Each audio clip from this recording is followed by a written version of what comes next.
Hey guys, it's Aaron. Today I want to take some time to dispel some myths about being a hobbyist and buying professional tools. So I've made a little list here because I'm not very focused when it comes to conversation, and I want this to be an informative video and to, like I said, dispel some myths around.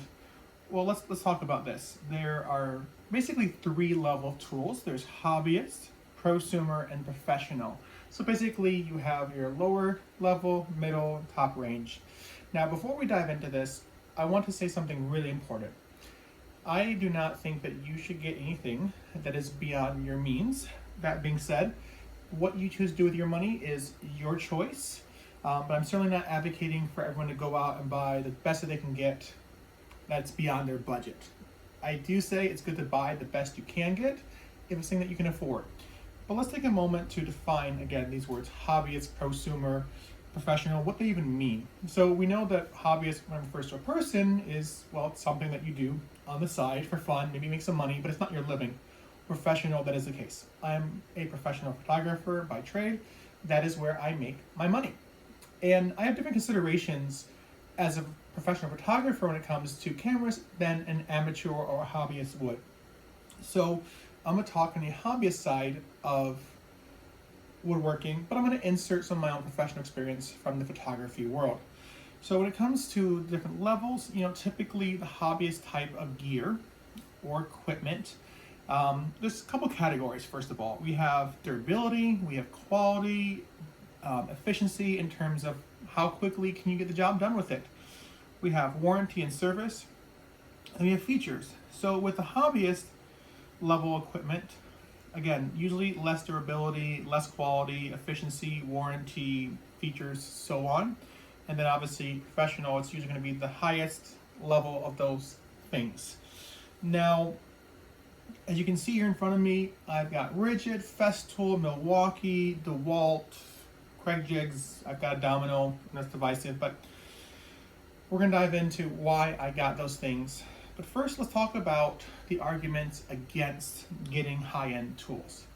These are not my personal arguments, but just kind of summarizing what I've seen. So people usually talk about the cost of something and the value over time.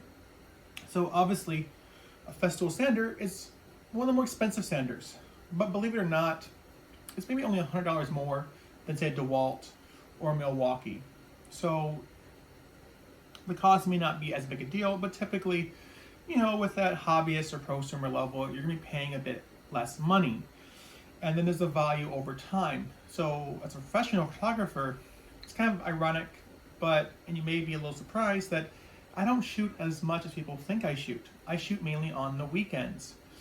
And so I probably do my hobbies more than I do my own job in the sense of shooting, because a lot of my work is not actually, it's more in marketing, fulfilling client orders, things like that, administrative things, production and such. And maybe that's different than, say, woodworking, where you're probably spending more time actually creating things potentially. Again, I'm not professional, so I can't say that, but when it comes to hobbyists, it's like a weekend kind of deal. Maybe we get home from work and we work in our hobby for a half hour. If you have kids, then maybe even less, or other things you have going on in your life. And so the concern is, can hobbyists afford it? Because they're not doing it full time. And do they even have need for it? And I think those are good points, because there's a lot of hobbyists who don't have a lot of money. You can argue there's a lot of professionals who don't have a lot of money. I think those can be decent arguments, but as you'll see in my arguments as to why you might want to consider, well, I don't think those are really insurmountable obstacles. Those aren't things that you can't overcome. And I'll talk about tips and tricks I have for that. So why might you, as a hobbyist, want to consider spending money on a Rigid, a Festool, DeWalt, Milwaukee? Why spend more money? Well, like I said, it goes back to those categories, right? Durability, quality, efficiency, warranty, features, so on. And when you think about the costs of something, I think it was Warren Buffett who said, price is what you pay, value is what you get. And so if you're going to use something like a Festool sander or a nitro sander for 10, 15 years, if it's built well enough to handle that, then you consider yourself, okay, it's $215 for the sander, that's $21.50 a year for 10 years. even if you're only doing a couple hours, say a month or a week, say you use it for 10 hours a month, that's still 120 hours. So what is that, 144 hours over 10 years? I mean, it becomes negligible, again, if you can afford it. Now, there's one big tip when it comes to buying tools. Now, this is my own preference. I don't usually like to buy a lot of my tools used, just because, again, I'm using them for such a long time. But let's say you are like, I want to get a Festool. I've heard good things about it. And by the way, you can always return the Festool if you don't want it after 30 days, if it's not for you. But they have something called Festool Recon. And there's other sites. Now, Festool Recon is through Festool. And typically, you can get 15 to 25% off tools, 1 year warranty instead of 3 year. I've done that, and it is an affordable way to get into the line. But other companies you can find around where they'll sell used tools, open box items. There's so many tips and tricks. You don't have to pay full price. I have not paid full price for everything. I try to find deals all the time, and there are deals all over Marketplace. But let's talk about why I think you should consider investing in something a little bit more money. So the first thing, like I mentioned, is durability. Now, durability can refer to two different things. It can refer to the external durability, rather, where if it drops, how can it handle that? If you're at a job site, that's something you consider. And usually the professional tools are a bit hardier. They're better materials, less plastic. Now, there's a bit more plastic on here, but let's be honest. Most people are using this in a workshop. What I'm concerned about are the durability, the longevity of the parts within here, right? So the question is, will it last for 10 years? If so, that's a plus in my book. Now, quality. I think there's a little bit of overlap between quality and durability. But one thing you can say is, or look at it, is quality control. Because there are companies, the items are cheap, but there's always issues. It's not a matter of durability, it's just you get the wrong parts, there's bad fits. There's not good quality control. Typically, with Festool, I expect much higher quality control than I would out of a Ryobi or a cheaper model, right? So I think that also leads to reliability as well. Higher quality means better reliability. Again, another category. Now, efficiency. When I talk about efficiency, what I'm saying is, how does it make the job faster for me? So pocket holes, this is not the best comparison, but joinery, right? Pocket holes are a great way to get started in joinery. You can do things really fast. In fact, professionals use pocket holes, especially in cabinetry, where they're putting in supports where you won't see it. That being said, the Domino is a great machine for joinery. It allows you to get things done very quickly. Of course, you do have to have the setup correct for that, but that could be argued for this too, that if you don't set things up right, you're going to have issues during assembly. But I love how, here's an example, watch this. Very quick. Now, I tried the 3M version, and it took like 6-7 seconds. Now, I know that's not a lot, but when you just want to take it and set down, that's kind of nice. Also, too, you can put it on the side like this, where the 3M, which is very popular, you can't do that. So I love the features. Also, so now I think about it, features and efficiency kind of tie in, right? Because the features are kind of what makes the efficiency in the first place. So, for example, with the dust extractors, which I don't have right now, I mean, I have, it's just over there, you can really dial in the suction, and that can prevent pigtails and other visible marks when you're doing the finishing process. Whereas some sanders, you don't really get that choice so much with their brands. And so you then spend time on the latter end. So that's the other thing too, is when I think about photography, I try very hard to do as little Photoshop as I can, because I don't want that to be the defining feature of my work, nor do I really want to spend a lot of time photoshopping in the first place when I can get it right in camera. And so having tools that allow me to get to the end result faster, well, it makes me more efficient as a photographer, it makes me more money. And again, as a hobbyist, you're not really making any money with it, and that's okay. But if you can spend less time fixing things because there was an issue with your tool in the first place, well, that gives you more time to enjoy your craft. So let's talk about warranty.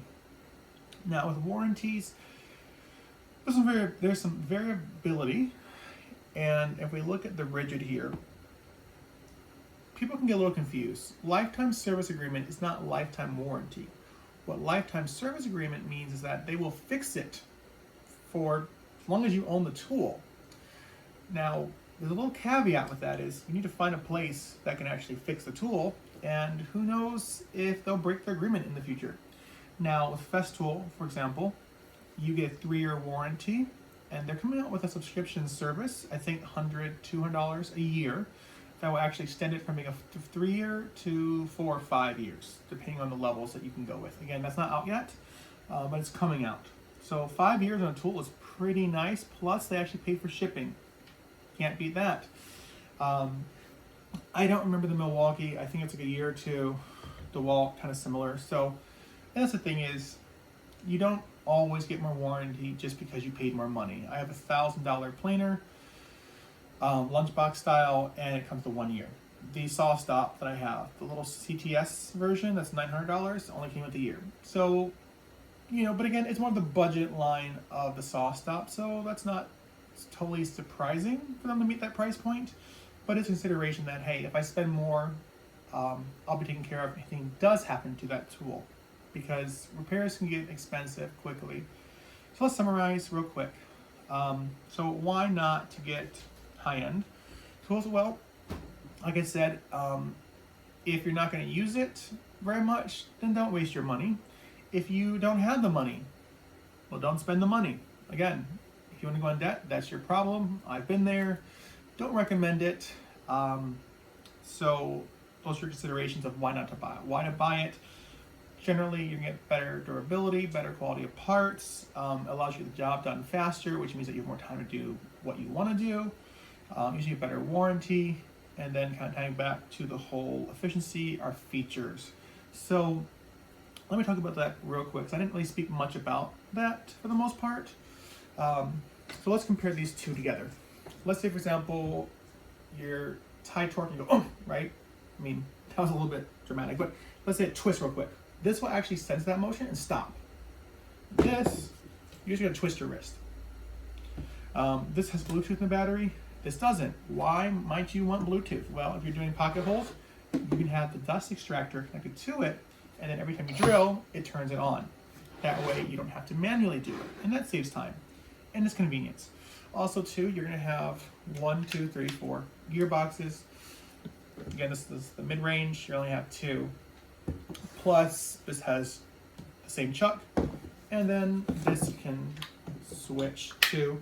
Now, the Milwaukee has a version for $200, which, yes, is cheaper than this one. I do agree. But again, usually the higher end models, you're going to be able to change the chuck around to some pretty cool chucks that they have. And again, prices have a downside, but depends on what you want to do. And I can tell you this, all of us tend to find money for our hobbies. And even though this is not what I do professionally, I still think to myself, what is the value? So ultimately, that's what I think will come down for most of you is, what is the value? Will I see the benefit of the warranty, the durability, the quality, all these things? And if you don't think you will, then I would say go with a budget brand. For example, if all you want to do is just quickly cut some lumber, I think a rigid or Ryobi jigsaw is just fine. If you want to do more, well, to be honest, I think a jigsaw is not really the best for fine woodworking in the first place. It's okay, depends on what you're doing, but I don't necessarily see a reason at this moment to spend a lot of money on a jigsaw. I do have a Festool jigsaw. I think I paid like 200 something bucks for it, and that was because I bought it used off their website. So hopefully this was an interesting conversation that gave you some more insight that if you're a hobbyist, you don't necessarily have to go with the cheapest thing. It is okay to spend money on yourself doing something that you love. And if you guys disagree with me, share in the comments. If you agree with me, share in the comments. And I'll see you guys in the next video.